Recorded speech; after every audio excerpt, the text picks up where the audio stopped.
একটা আদিবাসী বোনের বাড়িতে এসেছি। আপনারা বোনটাকে দেখলে অবাক হয়ে যাবেন যে মানুষ এই অবস্থাতেও বেঁচে থাকে। তার একটি ছোট্ট পুটপুটে ছেলে আছে, সুন্দর ফ্যামিলি, কিন্তু তিনি যে দুরারোগ্য রোগে আক্রান্ত হয়েছেন, মানে ওনাকে বাঁচানো এখন মানে অসম্ভব। তবুও আমরা চেষ্টা করছি, যদি আপনারা সাহায্য করেন, যদি আপনারা এগিয়ে আসেন, তাহলে বোনটাকে আমরা বাঁচাতে পারবো। আমার গায়ে কাঁটা দিয়ে দিচ্ছে বোনের দিকে তাকিয়ে। আদিবাসী সম্প্রদায়ের মানুষ, এনারা বুঝতে পারছেন আদিবাসী মানে একদম ঠান্ডা প্রকৃতির, সরল, নিরীহ।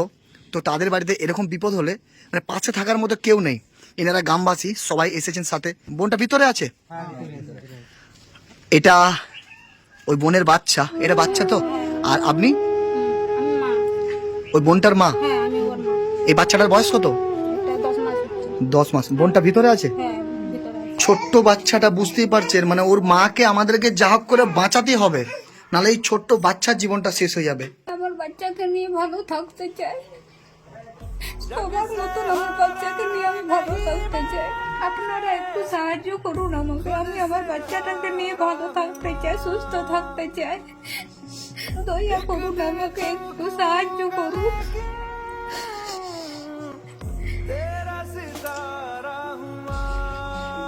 এটাতে 5,000 টাকা আছে।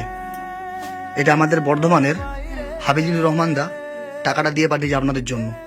আদিবাসীরা এমনিতেই পরিষ্কার পরিচ্ছন্ন থাকে। এই যে বাড়িঘর, সেটা দেখে আপনারা বুঝতে পারছেন মাটির বাড়ি, তবুও পরিষ্কার পরিচ্ছন্ন করে তারা রেখেছে। তো এই বাড়িতে এই বোনটার এরকম অবস্থা। পুরো গ্রামবাসী আজকে এসেছে আমার কাছে। আমরা যথার্থ চেষ্টা করছি যাতে ওকে সুস্থভাবে দেখতে চাই। আমাদের সামর্থ্যের বাইরে হয়ে যাচ্ছে তো, কিন্তু আপনারা যদি একটু এগিয়ে আসেন তাহলে আমাদের খুবই ভালো হয়।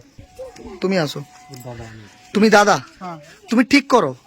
দুজন মেয়ে যাবে আর দুজন ছেলে, বুঝছো, যারা একটু সবকিছু জানে বোঝে। তুমি হিন্দিতে কথা বলতে পারো?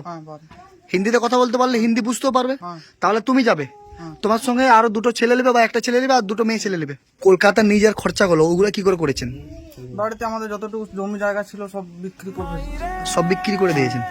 যদি আপনারা 50,000 মানুষও 1 টাকা করে দেন, 50,000 টাকা হবে। সেই 50,000 টাকা নিয়ে ওনারা দিল্লির এমস যেতে বলেছে। দিল্লির এমস না যেতে পারলেও ভুবনেশ্বরে এমস যেতে পারবে। আমি আমার অ্যাম্বুলেন্সটা ওদেরকে দেবো, আর ওরা সব গ্রামবাসীরা কিছু কিছু কন্ট্রিবিউট করবে। আপনারাও 1 টাকা 2 টাকা করে দিচ্ছেন, যা টাকা ওঠে সেই টাকা নিয়ে আমরা ভুবনেশ্বরে এমসে পাঠাবো ওনাদেরকে।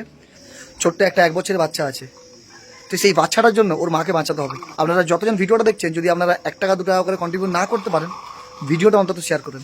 আপনি ভিডিওটা শেয়ার করলে সেই ভিডিওটা অন্য কার কাছে যাবে, সে হয়তো 1 টাকা আপনার পরিবর্তে দিয়ে দিল। আচ্ছা, তাহলে কি কথা হলো তোমাদের সাথে? আমাদের সাথে কথা হলো বোনটাকে নিয়ে যাওয়ার জন্য ভুবনেশ্বর। ভুবনেশ্বর নিয়ে যাওয়ার কথা হলো। কবে বেরোবো আমরা? কালকে বেরোবো।